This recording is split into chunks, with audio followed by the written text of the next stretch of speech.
ठीक है, थोड़ा मैंने कर को वो थोड़ा सा बनाया था तो अच्छा लगता हो। चलिए एनी हाउ, अनजान आदमी के लिए ये थोड़ा सा दिक्कत होती है। तो चलिए, अपना जो विषय है आज का गणतंत्र पे। तो जैसे मैंने कहा कि जो विजेता लोग हैं वो ही डिफाइन करते हैं कि किस चीज का क्या अर्थ है। अंग्रेजों ने अपने सिकंदर को महान बना दिया। उसके बाद भारत से जैसे बुद्ध धर्म खत्म हुआ, दूसरे लोगों का धर्म आया। उन लोगों ने अपने जो देवी देवता हैं उनको महान बता दिया। गुरु रविदास जी ने बेगमपुरा में जो राज्य की आदर्श राज्य जो होता है उसकी परिभाषा दी, बेगमपुरा शहर को नाम। और उन्होंने उनकी परिभाषा आज हमारे सिलेबस में नहीं पढ़ाई जाती। जो अंग्रेजों ने वो किया था, पढ़ाया था अरस्तु को, अरस्तु की पढ़ाई जाती है, हॉब्स की पढ़ाई जाती है, लॉक की पढ़ाई जाती है, और कहीं कहीं जो है कौटिल्य को पढ़ाया जाता है। लेकिन जो गुरु रविदास ने स्टेट की परिभाषा दी है उसकी जैसी चाहे किसी ने नहीं दी, लेकिन क्योंकि हम हारे हुए लोग थे इसलिए उनको नहीं पढ़ाया जाता। ऐसे ही जो है, अंग्रेज जो थे या जो विजेता लोग थे, उन्होंने गणतंत्र की परिभाषा दी अपने ढंग से, और जो भारतीय गणतंत्र है उसको उन्होंने उससे दरकिनार कर दिया। अब वो कहते हैं कि शासन के दो ढंग हैं, एक लोकतंत्र होता है, एक राजतंत्र होता है। लोकतंत्र में क्या होता है कि जो लोग हैं उनका राज्य होता है, वो सरकार को चुनते हैं, वो शासक को चुनते हैं। और गणतंत्र की उन्होंने परिभाषा ये दी कि जो यानी कि एक स्टेट, यानी कि एक देश है, एक सरकार है, दो अलग अलग चीज है उनके हिसाब से। जो देश का मुखिया होता है, राष्ट्रपति या जो भी उसको कहें, राजा कहें, अगर वो राजा या जो राष्ट्रपति है वो पब्लिक द्वारा चुना जाता है, यानी कि खानदानी नहीं होता, राजा का बेटा राजा नहीं बनता, तो वो गणतंत्र है। और जहाँ वोट पड़ते हैं, लोग जो है चुनते हैं, तो वो लोकतंत्र है। अब देखिए, उनके हिसाब से जो इंग्लैंड है जहाँ के लोगों ने ये परिभाषा दी, अपने यहाँ उन्हीं का राज था, वो कहते हैं जी हमारे देश में गणतंत्र नहीं है, क्योंकि हमारे यहाँ जो देश का मुखिया है वो पब्लिक नहीं, उसको चुनने में पब्लिक का रोल नहीं होता, वो राजा जो है रानी के पेट से पैदा होता है। तो अब उन वो कहते हैं जी हमारे तो गणतंत्र है, लेकिन जो भारत है उसमें लोकतंत्र भी है, गणतंत्र भी है। जापान में राजा होता है तो वो कहते हैं जी वहाँ गणतंत्र नहीं है, लोकतंत्र है। अमेरिका में राष्ट्रपति अ, देश का भी मुखिया है और सरकार का भी मुखिया है, तो उनके हिसाब से वहाँ गणतंत्र भी है, लोकतंत्र भी है। ये तो उनकी परिभाषा है जो विजेता लोग हैं। लेकिन जो भारतीय सभ्यता है, भारतीय संस्कृति है, भारत का जो शासन का सिस्टम है, उसमें गणतंत्र इससे अलग ढंग का होता है। ये यहाँ एक सवाल पैदा होता है। वो कहते हैं जी लोकतंत्र में क्या होता है कि लोग जो है वो शासक को चुनते हैं, उसको प्रधानमंत्री कहिए, क्या चांसलर कहिए, ऐसा कुछ भी कहिए, उसको जो है लोग चुनते हैं, तो इसलिए वहां लोकतंत्र होता है। अब देखिए, हिटलर जो था उसको भी लोगों ने ही चुना था। अगर हम आचार्य चतुर्सेन की किताब है उसको सही माने, तो हिटलर जो था है ये रंग रोगन का काम करता था, मजदूर था, ये जो दीवारों पे पेंट करते हैं ऐसे भी है। बाद में ये देश का जो है वहां तक तानाशाह बन गया, तो वो भी ऐसे लोगों द्वारा चुना गया था। उसने क्या कुछ किया हम सब जानते हैं। आज के टाइम पे ट्रम्प जो है वो भी लोगों द्वारा चुना गया है, उसने क्या कुछ दुनिया के साथ कर रखा है हम सब जानते हैं। हम लोग जो हैं भारतीय हैं, हमने अब तक लाखों, जिनको हम जनप्रतिनिधि कहते हैं, एमसी हो, एमएलए हो, एमपी हो, उनको चुना है। उन लोगों ने जनता के लिए क्या किया है और जनता से और उनके बीच कितनी दूरी है, कितना संबंध है, ये हम सब जानते हैं। इस पे कमेंट करने की या बताने की आवश्यकता नहीं है कि पब्लिक में से कितने लोग हैं जो आज अपने देश के मुखिया से या सरकार के मुखिया से जाके बात कर सकते हो? अब जो भारतीय गणतंत्र है, उसका एक छोटा-सा उदाहरण देता हूँ आपको, जो प्राचीन समय में हमारा भारतीय गणतंत्र होता था। तो उसमें क्या है कि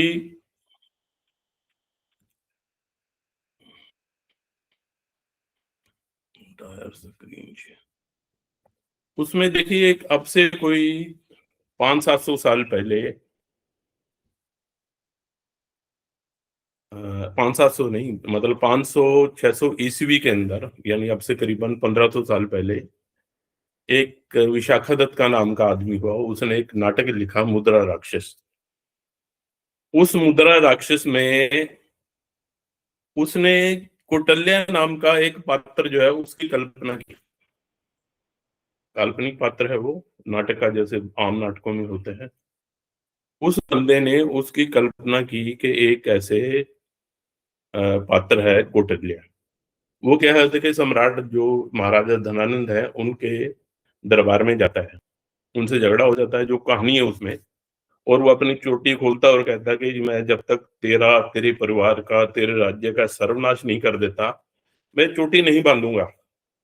और इतना कह के वो वहां से बाहर आ जाता है। अब आप कल्पना करके देखिए इस बात की, आज के समय में कितना भी लोकतंत्र हो, गणतंत्र हो, कुछ भी हो, क्या कोई आदमी देश के मुखिया से या देश के अ, या सरकार के मुखिया से इस ढंग से कहकर वहां से वापस आ सकता है? आज के समय में हम इस चीज की कल्पना भी नहीं कर सकते। अगर उस समय पे उस बंदे ने ये नाटक लिखा, तो इसलिए उसने, उसकी जो एक कल्पना में ऐसा आया कि वो बंदा वहां गया और उसने राजा को चैलेंज किया, उसको परिवार को खत्म करने की कही बात। उसके बावजूद वो बाहर आ गया वहां से, बिना हानि किए उसको कोई शरीर को चोट पहुंचे या कुछ भी ऐसा किए। तो इसका अर्थ ये हुआ कि उस समय भारत में गणतंत्र होता था, और वो गणतंत्र ऐसा होता था जहां लोगों की आवाज सुनी जाती थी। ऐसा नहीं होता था कि अ, जैसे सपोज, जैसे आज का समय है या हिटलर का टाइम लगा लो या किसी का भी टाइम लगा लो आप,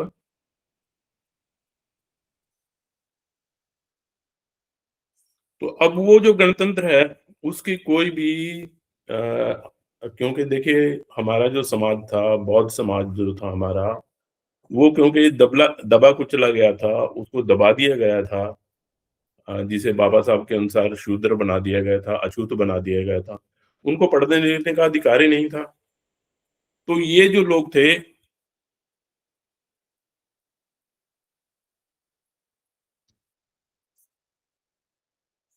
तो इनका जो गणतंत्र था उसको न तो भारतीय लोगों ने कहीं पढ़ाया और न ही कहीं पर जो विदेश से लोग आए थे उन्होंने पढ़ाया। तो आज पता नहीं, आज विंडो में कहीं कोई दिक्कत है, चलिए अपनी बात करता हूँ ये। तो आज मैं उसमें थोड़ी सी बात करना चाहूंगा। उससे पहले खैर, अब मैं आज एक बात का नक्शा दिखाना चाह रहा था आपको प्राचीन समय का, क्योंकि अब मेरा पीपीटी नहीं चल रहा है यहाँ पर। तो क्या है कि थोड़ा सा इतिहास बताता हूँ मैं पहले, उसके बाद हम उस पे गणतंत्र पे आएंगे। तो इतिहास क्या है कि वो नक्शा मैं अगर यहाँ प्रेजेंट कर पाता तो देखिए, अफगानिस्तान का जो वो बॉर्डर है, वहां ताजिकिस्तान है, वहां से लेके और नीचे केरल तक, और इधर ईरान के बॉर्डर से लेके कलकत्ता तक, भारत का एक भी कोना नहीं बचा जहां जैसे हड़प्पा मोहनजोदड़ो के शहर हैं ऐसे नहीं मिले हों।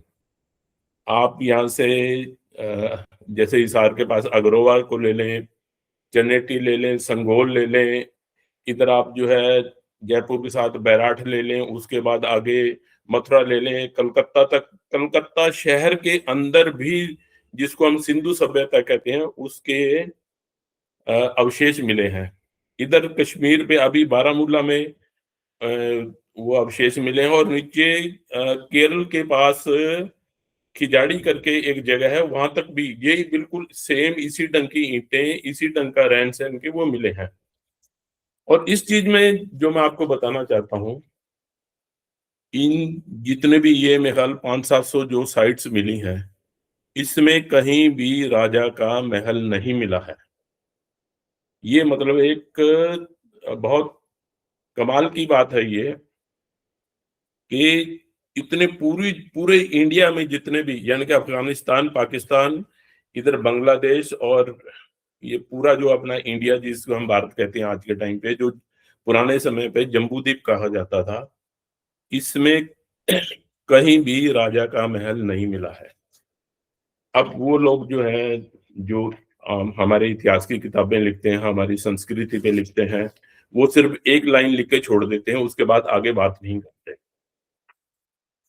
अब वो इस चीज को डिफाइन नहीं करते कि अगर वहां राजा नहीं था तो उनका शासन कैसे चलता था पूरे भारत में, इतने पूरे एरिया में जो है, जिसको इंडियन सब कंटिनेंट कहा जाता है, इसमें जो है राज्य कैसे चलता था, शासन कैसे चलता था, कौन इसको प्रबंध करता था, इसके बारे में वो चुप हो जाते हैं।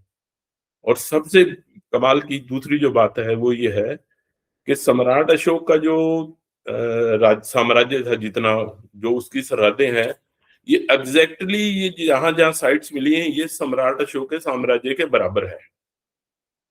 जब वहां कहीं भी राजा का महल नहीं मिला, तो इसका अर्थ क्या है कि वहां जो शासक होता था वह आम आदमी की तरह होता था। जैसे आज गांव का सरपंच होता है, आप एक हिसाब से लगा लीजिए। तथागत बुद्ध का एग्जाम्पल ले लीजिए, उनके पिता राजा थे।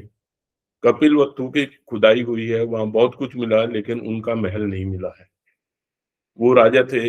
इधर अपने राजा बिंबिसार थे, अजातशत्रु हैं, या और जैसे राजा ये हैं, यहाँ कहीं भी उनके महल नहीं मिले हैं। महल नहीं मिलने का ये अर्थ ये है कि वो लोग आम आदमी की तरह, जैसे आम लोग रहते हैं, उनसे ठीक है, थोड़ा राजा थे, थोड़ा ऊंचा रहते थे, थोड़ा ठाट बाट से रहते थे, लेकिन ऐसा नहीं है कि जैसे अब किसी का नाम मैं नहीं लेना चाहता भाई, जैसे दूसरे अब राजस्थान में आप जाओ, ऐसे ऐसे आलीशान उन्होंने अपने महल बना रखे हैं, किले बना रखे हैं, लेकिन पब्लिक जो है उनको झोंपड़ी भी नसीब नहीं होती। तो जब ये ऐसे जो सिस्टम है, तो इसका अर्थ वहां पर क्या था, वहां पर एक अलग सिस्टम था जिसको के हम भारतीय गणतंत्र कहते हैं। अब इसकी जो, जब ये यहां से यहां तक सभी गणतंत्र था, कहीं भी राजा का महल नहीं मिला, तो पूरे देश में एक गणतंत्र था ये। अब इसकी जो है, अब हम वैशाली जो नगर है, बुद्ध के, क्योंकि हम बहुत कुछ जानते हैं, उनका जो उसके समय पे वैशाली नगर जो है वो गणतंत्र की एक बहुत अच्छी मिसाल है। तथागत बुद्ध वहां गए, अजातशत्रु उस पे वैशाली पे कब्जा करना चाहते थे, लेकिन उसको जीत नहीं पाए। तो बुद्ध बोले कि जब तक यहाँ के लोग सभी मिलजुल कर, कंसेंसस जो होती है, मिलजुल कर आपस की सहमति से यहाँ का शासन चलाएंगे, जो बड़े बुजुर्ग हैं उनका आदर किया जाएगा, उनकी राय ली जाएगी, उसको माना जाएगा, और लोग जो है मॉरल लाइफ जिएंगे, सच्चाई की लाइफ जिएंगे, तब तक इस शहर पर, इस देश पर कोई भी कब्जा नहीं कर सकता, इन लोगों को कोई हरा नहीं सकता। तो ये जो है, बुद्ध ने जो ये कहा, ये भारतीय गणतंत्र की परिभाषा है। अब गण वो कहते हैं जी, जैसे हमें पढ़ाया जाता है गणतंत्र में चुना हुआ जो है देश का मुखिया होता है, लेकिन चुने जाने से पब्लिक को क्या फायदा है। आज सपोज हम भारत की एग्जांपल ले लें, भी यहाँ का राष्ट्रपति चुना जाता है, लेकिन माफी चाहूंगा ये बात कहते हुए, 25 जनवरी के आगे आगे पीछे कभी उनकी आवाज भी नहीं सुनाई देती। तो उससे कहाँ का गणतंत्र है। देश में कहीं भी कुछ हो जाए, कहीं भी आपने कभी सुना राष्ट्रपति ने ये कहा हो कि नहीं भी ये गलत हुआ है। अगर ऐसा नहीं हो रहा, तो फिर काहे का गणतंत्र है अपना। गणतंत्र वो होता है जहां, अब एग्जांपल देता हूं मैं गणतंत्र की, भारतीय गणतंत्र की भी क्या होता था। अब ये जो गणतंत्र है, गण का क्या अर्थ है? गण का अर्थ है समूह। तो पहले क्या होता है, जैसे शाक्यों का यहाँ राज है, वहाँ लिच्छवियों का राज है। तो उनके जो बड़े बुजुर्ग हैं, उनकी एक परिसा बनती थी, एक गण बनता था। उसको परिषद कहते थे, मतलब संस्कृत में परिषद है, पाली में परिसा कहा जाता था। उसमें उस कबीले के लोग होते थे, साथ में जो पूरे समाज में अच्छे पढ़े-लिखे समझदार लोग हैं, वो शामिल होते थे, और साथ में ब्राह्मण जो होते थे, वो उस परिसा में शामिल होते थे। और वो लोग ये फैसला करते थे कि राजा किस ढंग से काम करेगा। अब मैं एग्ज़ाम्पल आप सभी जानते हैं तथागत बुद्ध की, कि उनका झगड़ा हुआ कोलीय समाज से, 7 पड़ोसी जो थे। तो वहाँ उनकी प्रीसा की मीटिंग हुई, उन्होंने कहा राजकुमार सुगत जो हैं, जिनको सिद्धार्थ कहा जाता है, कि आप जो है सेना में शामिल होइए या फिर देश निकाला दे आपको दिया जाएगा। तो अब आप ये सोचिए, उस प्रीसा के पास इतनी अथॉरिटी थी कि राजा को भी वो देश निकाला दे सकते थे। ये गणतंत्र होता है। और जहाँ भी राजा गलत काम करता था, वो प्रीसा उसको टोक देती थी, उसको उस काम से रोक देती थी। मैं आपको इसके जो भारत में ऐसी घटनाएँ हुई, उसके 5 एग्ज़ाम्पल देता हूँ। सबसे पहली तो बुद्ध की एग्ज़ाम्पल है। उनके पिता जो हैं वहाँ के कपिलवस्तु के राजा थे या शासक थे। उनको परिसा ने ये ऑर्डर किया कि आप जो है अपने बेटे को या तो इसमें शामिल कीजिए, और या फिर आप देश छोड़ के निकल जाइए। दूसरी एग्ज़ाम्पल जो है, वो है सम्राट दूसरी एग्ज़ाम्पल है महाराजा धनानंद की। महाराज धनानंद जो है वो वैसे उनको जैन साहित्य वाले बोलते हैं कि ये जैन समाज में थे, और उनके बेटे जो हैं चंद्रगुप्त मौर्य, जिनको कहा जाता है, ये भी जैन धर्म को मानते थे, ऐसा उन्होंने लिखा है। तो उनकी पत्नी जो थी माता मोहरा, जो उनका नाम था, उनकी अपने पति से अनबन रहती थी, और वो क्या है, अपना राजमहल, उनका घर छोड़ के पंजाब में उनका मायका था, वहां आके रहने लगे। जब चंद्रगुप्त जो है ये बड़े हुए, जवान हुए, उस समय सिकंदर ने भारत पर आक्रमण किया। जो वो कहते हैं कि वो भारत में आया तो सम्राट धनानंद ने उनको यहाँ से भगा दिया। लेकिन चंद्रगुप्त जो थे वो सिकंदर से मिले और उनसे कहा कि आप मेरा साथ दो, और मेरे पिता ने मेरी माता के साथ गलत किया है, और मुझे यहाँ का राज चाहिए, मैं आपकी सपोर्ट चाहता हूँ। सिकंदर को उनकी जो है तन कर खड़े होने की जो उनकी आदत थी, वो पसंद नहीं आई, उनके बर्दाश्त नहीं हुई। उन्होंने कहा जी इनको अरेस्ट कर लिया जाए, लेकिन वो वहां से निकल के आगे, और आके अपनी अलग से फौज बना के फिर जो है उन्होंने और जो लोग थे यहाँ से उनको निकाला। तब प्रिसा जो है ये लोग महाराज धनानंद के पास गए, उनसे कहा कि ये बहुत लायक बेटा है आपका, बहादुर है, आप इसको जो है भारत का जो अपनी गद्दी जो है इनको दें। धनानंद को उनकी बात माननी पड़ी। इसे मतलब ये एक राजा होते हुए भी उन्होंने प्रिसा की बात मानी। तीसरी एग्जाम्पल है सम्राट अशोक की। सम्राट अशोक जो थे, जब उनका अंत समय आया, उनको लगा कि अब मेरा जीवन बहुत ज्यादा लंबा नहीं रहेगा, तो उन्होंने अपना जितना भी धन था अपने पास, वो भिक्षु संघ को यानी कि दान देने की सलाह बनाई। जो प्रीसा थी, लोग थे, उनको ये पता लगा इस बात का कि महाराजा जो है, सम्राट जो है, अपना धन जो है भिक्षु संघ को देंगे सारा ही। वो इकट्ठा हुए, उन्होंने सम्राट से बात की कि महाराज आप चाहे कुछ भी हो, लेकिन आपका धन, क्योंकि देखिए उस समय का अगर हम इतिहास देखें, तो मौर्य जो खानदान था, उनका जो परिवार था, उनके समुद्री जहाज चलते थे गंगा जमुना में और सिंध में, और इन जो दरिया हैं, गंगा दरिया हो चाहे सिंध, या जमुना दरिया हो चाहे सिंध दरिया हो, सतलुज हो, सभी जगह उनके जहाज चलते थे जिन पर माल लदाई होती थी। और वो माल एक जगह से दूसरी जगह लेके जाते। उनका किराया जो था, वो उनके परिवार में आता था, वो जो उनका धन जो था ये। वो चाहते थे ये धन मैं जो हूँ संघ को दे दूँ।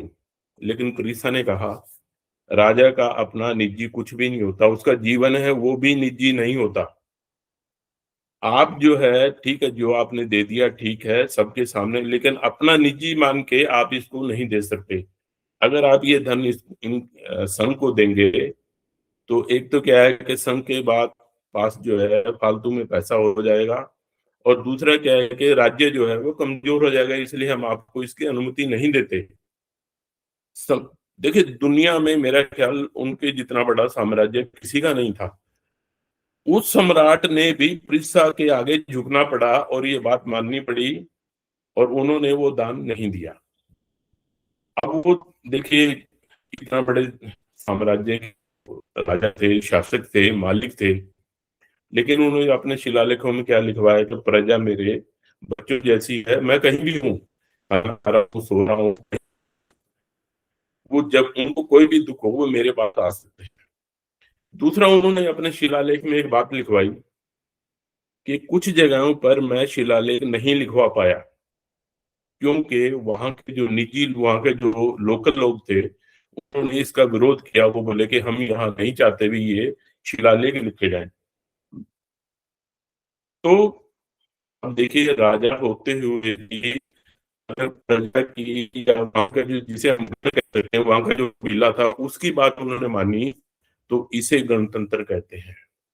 ये हमारा गणतंत्र था, भारतीय गणतंत्र। चौथी एग्जांपल मैं देता हूँ। जो जिन्होंने, जिसे गुप्त वंश क्या कहा जाता है, ये वैसे असल में ये लिच्छवी वंश है।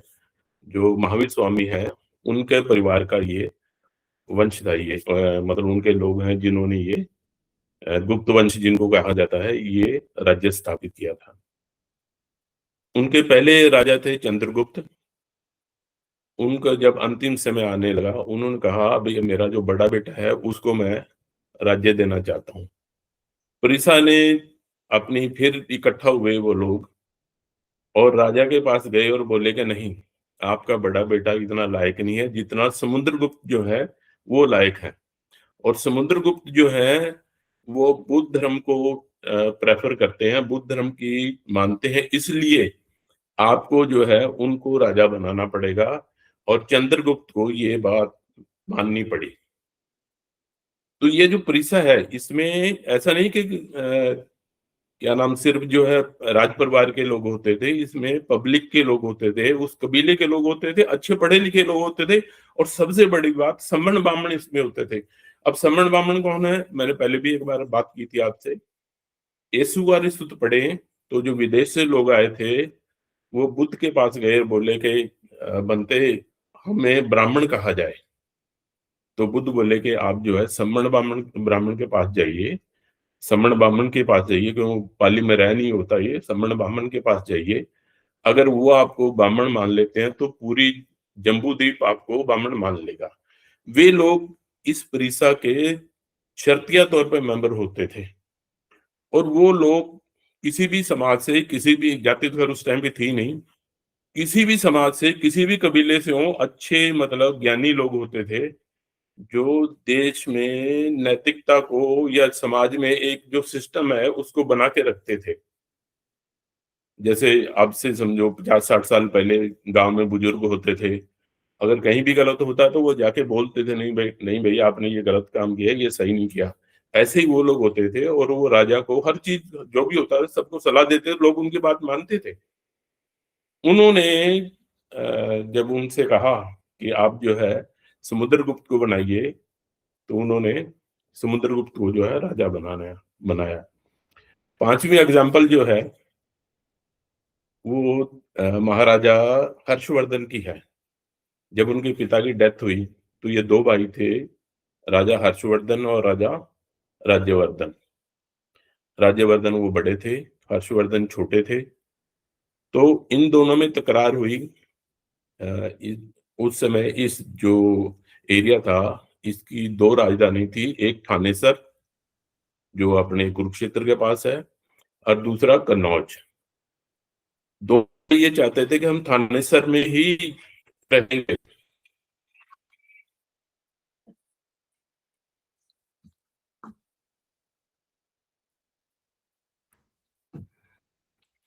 तो उस समय भी परिसा ने इंटरफियर किया, उनको जाके समझाया कि जो राजा हर्षवर्धन है वो ज्यादा काबिल हैं, देश को अच्छे ढंग से संभाल सकते हैं।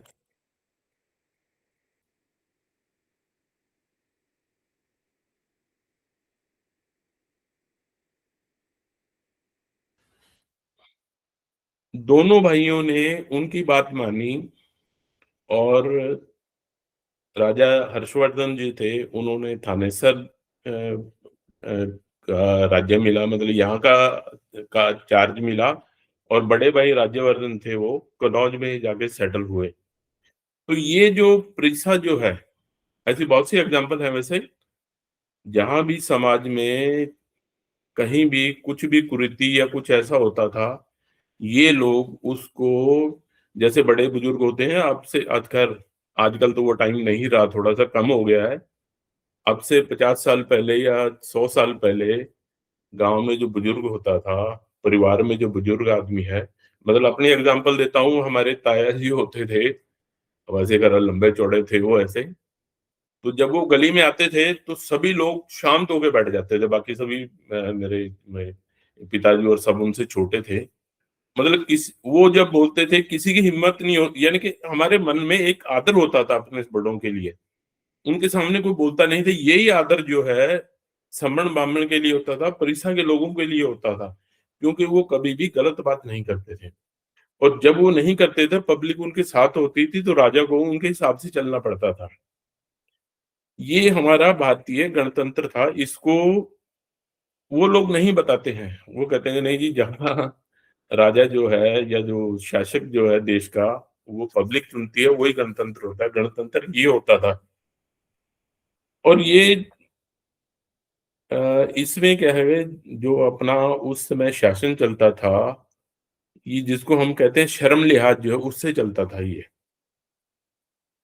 धर्म का अर्थ ये कर्म कांड नहीं होता था। धम्म जो है, जो बाबा साहब ने कहा, वो धम्म होता था। और उससे लोग क्या है कि एक दूसरे, अब वो आए अपने क्या नाम, मैथनीज आए, उनको देखिए, देख के इतनी हैरानी हुई यहाँ पर कि यहाँ के लोग जो हैं औरत से बड़े सम्मान से बात करते हैं, उनकी आदर करते हैं। कोई और कहीं भी जाए, कोई किसी की हिम्मत नहीं होती थी कि उसकी तरफ आंख उठा के भी देख ले। और इधर के जब दो राजा आपस में लड़ते थे, अगर अड़ोस पड़ोस में दो लड़ भी जाते थे, तो किसान जो है अपने खेत में काम कर रहा होता था, इनके साथ वाले खेत में वो लड़ रहे होते थे, और इधर किसान काम कर रहा होता था। कोई भी राजा चाहे जीते या हारे, किसान की फसल खराब नहीं करता था। अन्न को जो भगवान मानने का सिस्टम है, हम कहते हैं ये अन्न भगवान है, ये हमारी भारतीय परंपरा है। ये उस गणतंत्र का हिस्सा है। ये गणतंत्र का अर्थ शासन करना नहीं है। गणतंत्र का अर्थ है भाई, जो से गण रहना चाहे, जो पब्लिक रहना चाहे, एक नैतिकता के ढंग से रहना चाहे, ये तंत्र जो है, ये गणतंत्र होता है। अब जो सबसे मैं पहले भी एक दो बार बता चुका हूँ, सबसे मैं अक्सर ये खोजता रहता हूँ जब इतिहास में पढ़ता हूँ, किताबें पढ़ता हूँ। इस परिसा में कभी भी वैदिक ब्राह्मण को शामिल नहीं किया गया। मैं रिपीट करता हूँ इस बात को। इस परिसा में ये जो राजा को सलाह देती थी, हुक्म देती, इसमें कभी भी वैदिक ब्राह्मण को शामिल नहीं किया गया। उनका इस गणतंत्र में कोई भी जो जिसे हम ये कहते हैं या आर्य बाहर से आए, उन आर्यों का इस गणतंत्र में कहीं भी कोई भी कंट्रीब्यूशन नहीं है।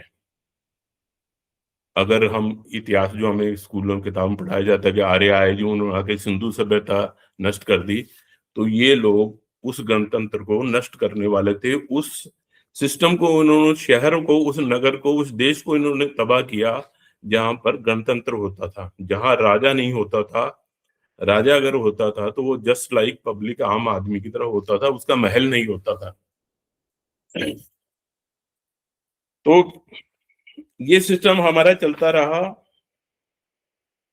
देखिए ये बौद्ध जो हैं इसको आगे लेके चले हैं इसको, इन्होंने इस सिस्टम को, अब जो हमारा भिक्षु संघ है, अगर हम उसका जो संगतियाँ हुई हैं, मेरे ख्याल 6 संगतियाँ हुई हैं मेन जो हैं, अगर हम उनकी प्रोसीडिंग्स पढ़ें, तो ये हमारे गणतंत्र की एक, जैसे आज पार्लियामेंट में नहीं होता, मतलब आज जो भी है, मतलब आज से 50 साल पहले नेहरू जी के टाइम पे, शास्त्री जी के टाइम पे जब बाबा साहब होते थे, जब विद्वान लोग एक दूसरे से क्वेश्चन करते थे, बात पूछते थे, यही चीज उसमें होती थी अपने संघ में।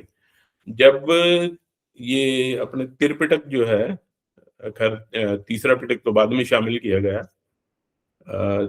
अपने सुत्त पिटक और विनय पिटक जब लिखे गए, उस समय जो उसकी जो चर्चा हुई, उस पे बहस हुई, वो बिल्कुल वैसी ही हुई थी जैसे पार्लियामेंट में होती है, बड़े शालीनता से, बड़े अच्छे ढंग से। और वही सिस्टम था, एक कोई क्वेश्चन होता है उस पे कहते हैं अच्छा जी ये चीज ऐसे है, क्या सभी को मंजूर है? एक बार, दो बार, तीन बार, तीन बार जब पूरा संघ ये कहता था हाँ जी मंजूर है, तभी वो जो है उसमें लिखी जाती थी, उसको एक्सेप्ट किया जाता था। सम्राट अशोक का राज्य ले लिए, यानी कि जो भारत पूरा जम्बू द्वीप है, या जो अब जिनके नगरों के अवशेष मिल रहे हैं, यहाँ सब यही होता था, क्योंकि वहां राजा नहीं था। वहां के जो पंचायत थी, जिसे हम अदरवाइज पंचायत कह लो, ये आज वाली पंचायत नहीं है जहाँ वो सरपंच लाखों रुपए खर्च करके अपनी सीट जीतता है या कुछ राजनीतिकरण करता है वगैरह, वो नहीं। तो ये यानी कि अब तो खैर, पहले जातियों की वो पंचायत होती थी, या जैसे मुंशी प्रेमचंद्र ने लिखा लिखा था वो गॉड लिव्स इन द पंच, कि जो पंच होता है उसमें परमात्मा का वास होता है या नैतिकता का वास होता है।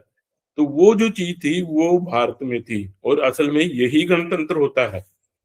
ये गणतंत्र हमारा आदिकाल से, मैं ये नहीं कहता कि बुद्ध ने शुरू किया, महावीर स्वामी ने शुरू किया, ये तो जब से सिंधु सभ्यता यानी कि 5000 बीसी से लेके, और जब तक ये 6 810 20 ईस्वी में इसको नष्ट किया गया, तब तक हमारे यही गणतंत्र था। हमारे जो इस गणतंत्र के आखिरी जो शासक थे, वो सम्राट या महाराजा हर्षवर्धन थे। उनके भाई राजा हर्षवर्धन थे। उन दोनों का कत्ल हुआ।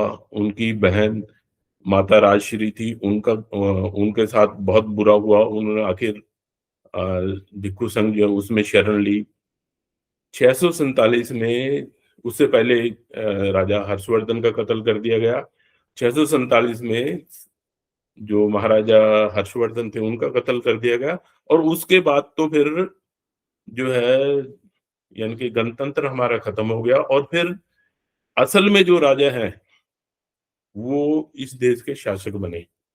और उन राजाओं ने क्या किया, उनकी कहानियां पढ़ के, उनके जो कारनामे पढ़ के, उनके जो बर्बरता पढ़ के रूह कांप जाती है, यानी कि तन मन कांप जाता है आपका। अब अकबर के एग्जाम्पल ले लीजिए। उसको जो है बहुत वो कहा जाता है कि जी वो था क्या धर्मनिरपेक्ष और सभी को मानने वाला। ऐसा ऐसा नहीं है। उस बंदे को चाहे किसी धर्म, किसी जात की कोई भी लड़की अच्छी दिख जाती थी, उसके घर कटार भेज देता था कि मुझे ये लड़की जो है मेरे दरबार में पेश कर दी जाए। आज हम कहें जी उसने हिंदू, उनसे मैं वो लाइन नहीं बोलना चाहता क्योंकि लोगों की भावनाएं बढ़ जाती हैं। उसने कभी भी किसी भी लड़की से, जो भी उसके हरम में आई, कहीं भी बारात लेके नहीं गया, बस इतना ही बहुत है। उसके बाद आप देख लीजिए पेशवाओं का राज आया। वो जो एक हमारा जो गणतंत्र था भारत का, जिसमें प्रीसा गई सम्राट अशोक के पास के नहीं आप दान नहीं करेंगे।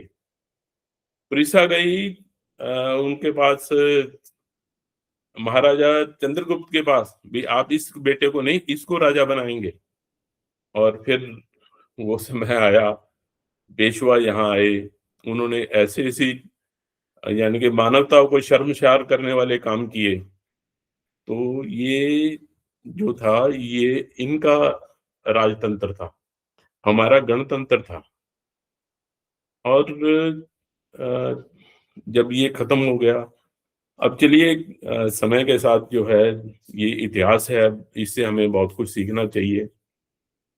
बाबा साहब ने फिर अब 1950 में संविधान बनाया।